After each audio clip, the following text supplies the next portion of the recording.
Hello guys, it's Coach Jerry here ng Foreign Driving School. Sa mga di nakakilala sa akin, guys, isa akong driving instructor here dito sa British Columbia and I am certified instructors by ICBC.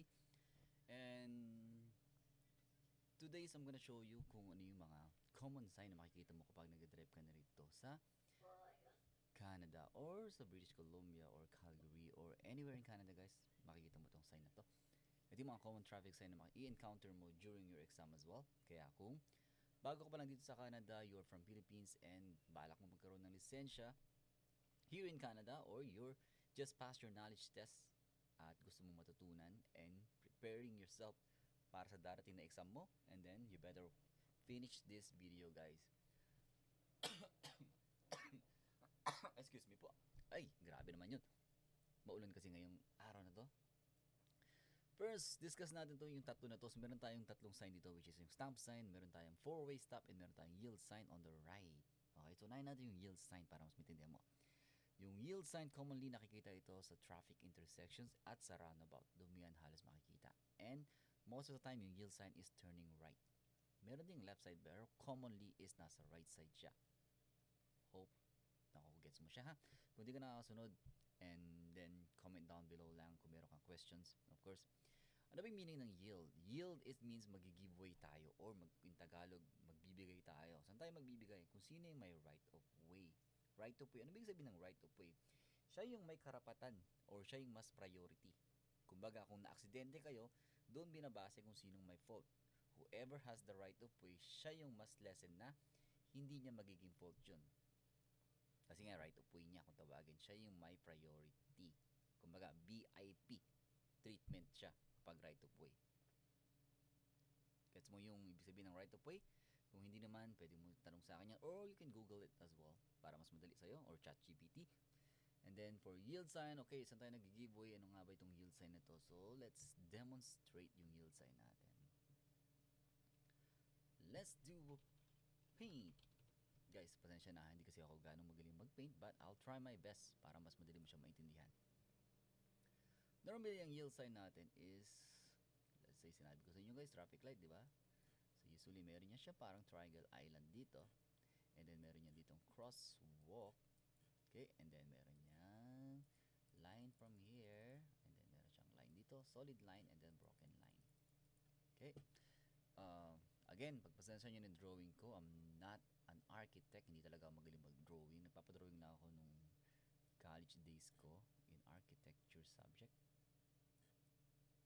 Nagpapadrawing, nagbabayad yan. Sabi nga nila, daig ng mabilidad yung mata. Pero hindi naman at all, syempre, lamang pa rin yung matalino. Pero syempre, kung meron kang abilidad sa sarili, yun yung kailangan mong gamitin. Since, di ba, hindi ka na nga matalino, tapos hindi ka pa mabilidad. Ano na ang mangyayari sa'yo? So, back tayo dun sa topic natin para di tayo malayo.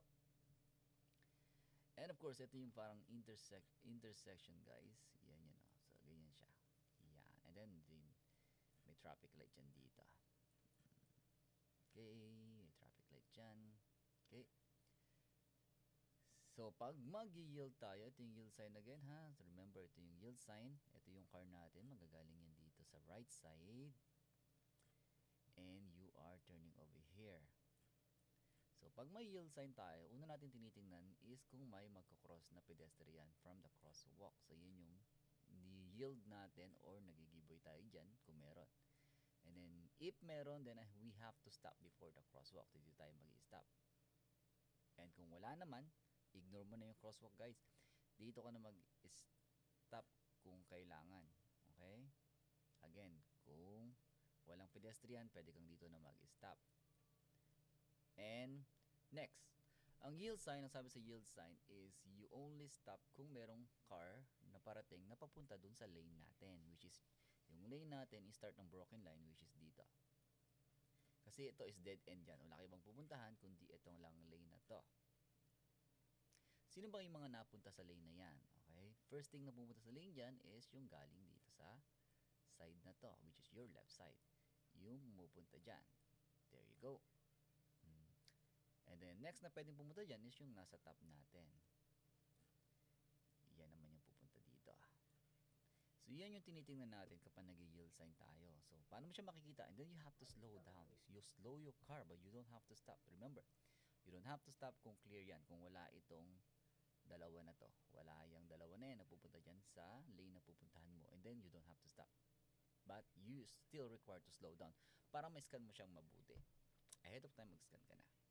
Usually, if this traffic light is green, and then mostly wala pupunta dito. Kasi nga, yung car nang galing dito, sa katabi natin, going straight yan. So, mabablock nila tong dalawa. Pero kung wala yung car, possibly ito yung titingnan natin. Yun nandito. Itong nasa taas. If you have a green light. So, hopefully, meron ka na idea about traffic light. Kung wala, mag-stay put ka lang sa akin. Follow for more para mas maintindihan mo kung paano siya ina-approach. Okay, guys? So, that's how yield sign works. And hindi natin meron tayong sample dito ng yield sign. Napin natin to. I'm pretty sure meron ako rito. Yan o. So, yun yung yield sign. So, action required, you have to slow down and prepare to stop if necessary. Hindi naman sinabing mandatory kailangan mag-stop. Right away, give way to other vehicles, cyclists, and pedestrian already in or approaching in the intersections. So, which is, kung makita may arrow ko rito, guys, which is yung galing from left side. Okay? And then, kung merong galing dito, sa kanya yan. Key point, you don't always have to stop only if traffic or pedestrian are present. Nulit ko, hindi mo need huminto. And saan normally ito nakikita? Yun yung kailangan nating hanapin.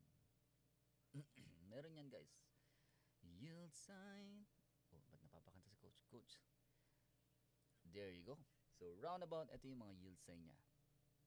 Nakita mo yung sign na to. Kita may arrow ko, di ba? So, may yield sign yan dito. May yield sign ka dito. Usually, magigiveaway ka from here, yung galing from left and from top left na pwedeng pumunta sa lane mo. You always keep right ang yield. Hopefully, naiintindihan nyo yung yield sign. And back tayo sa may stop sign, guys. Para naman mas mai-compare natin yung pinakaiba ng yield sa stop sign. So, let's go back to stop sign. Ano nga ba yung stop sign, guys? Okay. Stop sign mostly commonly known as two-way stop. So, bakit siya tinawag na two-way stop? By meaning two, ibig sabihin dalawa lang yung stop sign natin. Meron tayo sa nakaharap sa atin and then the one facing dun sa kabilang side naman. So, dalawa lang yung stop sign. So, meaning we have to give way sa may right of way. So, pag nag-drive tayo, we are looking doon if we have a stop sign or wala. So, pag wala kang stop sign, do you need van na mag-stop? Of course, hindi. Kasi wala kang stop sign. Paano kung may car? Hindi pa din. Kasi nga, you don't have the stop sign. Aware ka lang na baka may hindi huminto sa stop sign nila. Excuse me. So, this is the best example. Kung makikita mo rito, guys, merong green cars and red cars. So, sino sa kanila dalawa yung may stop sign?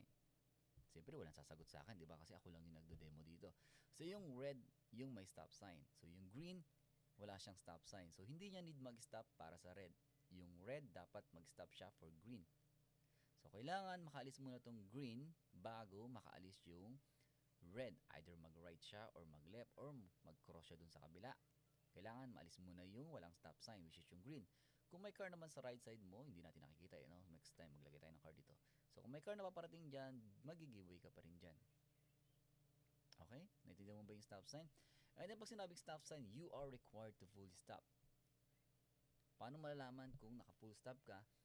Meron tayong tinatawag na speedometer, which is nasa harap ng, nasa likod ng manabela natin, which is yung tinatawag na dashboard. Meron dong speedometers, meron dong digital and analog. And doon tayo magbabase para malaman mo na nag-full stop ka, it has to be zero, no movement yung car natin. And then after zero, hindi ka pa rin aalis. You have 2 to 3 seconds bago umalis. Yung 2 to 3 seconds na yun, gagamitin mo yung pang-scan. Huwag kang magbilang na after stop 1, 2, 3 tapos aalis ka. Paano kung may pedestrian? Paano kung may car? Hindi mo nakita. Hindi mo ka ng mabuti kasi nag-base ka lang doon sa count mo. Na after 3 seconds aalis na ako kasi yun ang sabi ni coach, yun ang sabi ng instructor. So, that's a wrong mindset. Ang mindset natin, gamitin natin yung binigay nilang allowance na 2 to 3 seconds bago umalis na ma-scan mo mabuti yung intersections. Huwag kang magmadaling umalis at huwag naman sobrang tagal. Kung na-scan mo naman agad na clear talaga, and then kung kayang umalis ng 1 seconds and then proceed. As long as nag-scan ka, wala kang nakalimutan gawin. Especially yung shoulder check na tinatawag. Okay? Hopefully malinaw itong stop sign. Kapag may nakita kang stop sign, you required to fully stop. Let's back naman tayo sa four-way stop. Medyo quick video lang to guys ha. Okay, sa four-way stop naman, ito yung four-way stop natin. So stop, para malaman na four-way stop siya guys, meron yung nakasulat sa baba. Meron yung nakasulat, malinaw pa sa malinaw, crystal clear, merong four-way. Sometimes nakasulat yan all-way. Same lang yan. Minsan three-way, halos same lang din yan. Sabihin ng four-way, ilang stop sign? 4. Sa two-way, 2. Sa three-way, 3. Sa five-way, ilan? Hindi naman pwede maging 6, di ba? So usually may nakita akong five-way stop. And mostly pinapalitan na nila yan, nilalagay na lang nila all way para mas matinding itindihin, para hindi nakakalito. So hanapin natin ngayon yung four-way stop guys, para ma-explain ko sa iyo kung paano siya ginagawa. Okay, four-way stop, ito yung rules niya. You must come to complete stop at the stop line. Paano ulit malalaman kung nag-complete stop ka? 0, yung speedometers natin. Ano ba yung ng speedometers? Para maliwanag na rin sa'yo. Papakita ko na rin sa'yo yung speedometers guys. There you go. So, speedometers yung nagme-measure kung gaano tayo kabilis. Kung gaano kabilis yung takbo ng car natin. It's measured by speed. So, eto yan. Itong bilog na to guys, nakikita mo yan. Sometimes yung mga bagong car ngayon, sometimes no, yung mga sometimes I don't. So, yung mga bagong car ngayon, equipped na sila ng digital speedometers, which is mas madaling basahin. Eto is analog, nagpa-fluctuate lang siya, para lang siyang watch. Kung saan nakatapat yung arrow, yun yung speed mo. Pag nakatapat siya sa 0, di ba sabihin naka-0 tayo. Na-gets nyo guys yung speedometers? Okay? So, back to the ball game. Balik ulit tayo dun sa my four-way stop. Nasaan yung four-way stop natin? There you go. First to stop, first to go. Padali natin to ha. First to stop, first to go. First in, first out lang yan, o first come, first serve kung tawagin sa mga fast food restaurant. Kung sino yung unang huminto, paulit-ulit ko sasabihin sa'yo, huminto, hindi nag-slow down. Paano mo ulit malalaman kung nag-stop ka? Saan titingin? Good, very good ka dyan. Sa speedometers, doon mo malalaman na nag-0 ka. If you arrive at the same time or pares kayo nag-stop, mag-yield ka sa car sa kanan kung sino yung nasa kanan mo. Like example, itong yellow and black, sino yung nasa right side? So, yung yellow ang nasa right side niya is yung black. Yung black ang nasa right side niya is yung white. So, alin na mauna sa kanilang dalawa kung wala itong white? So, mauna sa kanila is yung black. Kasi yun yung nasa right side ng yellow. Diba? Medyo mahirap intindihin yan, pero meron niyang tips para hindi kayo humantong sa ganong eksena na sabay kayong huminto. Paano ko? Sabihin mo, pilitin mo pa ako. Sasabihin ko sa'yo. Of course, sasabihin ko sa'yo dahil mabait ka. Ang key dito para malaman mo kung anong turns mo na, ang pinaka-the best na gawin dito is huwag ka munang huminto. Lalo na kung close distance lang or same halos yung gap nyo sa paghinto. Ang gawin mo, unahan mo yung pag-slow down, tapos antayin mo siyang mag-stop bago mo diinan fully yung brake mo. Mag-rolling ka, kung yun ang tinatawag, mag-rolling. I-delay mo yung pag-fully stop mo. Paunahin mo siya para alam mo na siya yung nauna nag-stop. Most of the time, we just use hand signals. Kapag nagkahiyaan kayo, use the hand signals or high beam. Pero sa exam is you must know kung ikaw yung nauna. Alam mo dapat yung turn mo. Okay? Paano malaman kung ano yung nauna sa'yo? Once you full stop, check yung car nila. Gumagalaw pa sila or nagro-roll pa yung tires nila, nagro-roll pa yung cars kahit mabagal. Ibig sabihin, hindi pa sila nag-fully stop. It means ikaw yung nauna nag-stop. Kung paghinto mo, pagtingin mo is nakahinto na sila, ibig sabihin sila yung nag-stop sa'yo. Sila yung nauna. Nagigets mo ba? Okay? Pedestrian always goes first. Ibig sabihin, kahit una kang huminto dyan, kapag may tatawid sa harap mo o may tatawid sa pupuntahan mo, kailangan mo pa rin mag-yield sa pedestrian. Like example, ikaw, yung yellow car na una siya nag-stop, pero may magkocross sa harap niya. And then, hindi siya pwede mag-proceed. And then, kung sino yung second na huminto, pwede niyang kunin yung turn. Kung hindi rin naman siya pupunta dun sa may nilalakaran ng pedestrian. Let's say example, yung white. He's turning right and may magkocross sa'yo. Siya yung second na dumating. Pwede na niyang kunin yung turns. Okay, nagigets mo ba yung point? Kung hindi, palesson ka ulit para mas maintindihan at ma-clarify natin at ma-apply natin in actual. Kung same naman kayo ng direction at halos sabay kayong huminto or kahit sabi yung pangalawa dyan, pangatlo, pang-apat, pwede ka pa rin umalis. Like, example, itong white na car na to, he's going straight over here and ikaw itong yellow car, straight ka rin naman. Kapag nag-move yung white, pumunta na siya dito, almost halfway, pwede ka na rin mag-proceed. Kasi, you are on the same direction. Hindi kayo magbabanggaan. At itong car na to, hindi rin siya makakaalis. Nagigets mo ba yung point? And same thing yung blue na car, hindi rin siya makakaalis kasi mabablock na siya nitong white cars. And kung ayaw mo naman din, wait for your turn. Is your call. Hindi ka naman pagagalitan ng examiner kung hindi ka umalis. Pero, ganyan siya ginagawa in reality. At the same time, applicable din yan during exams. Laging may lamang ang may alam.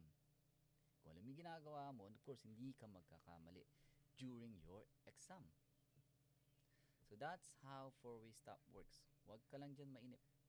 If someone take your turn, like example, ikaw yung first na nag-stop tapos yung second, kinuha niya yung turns mo, let it be. Let it go. Let it go.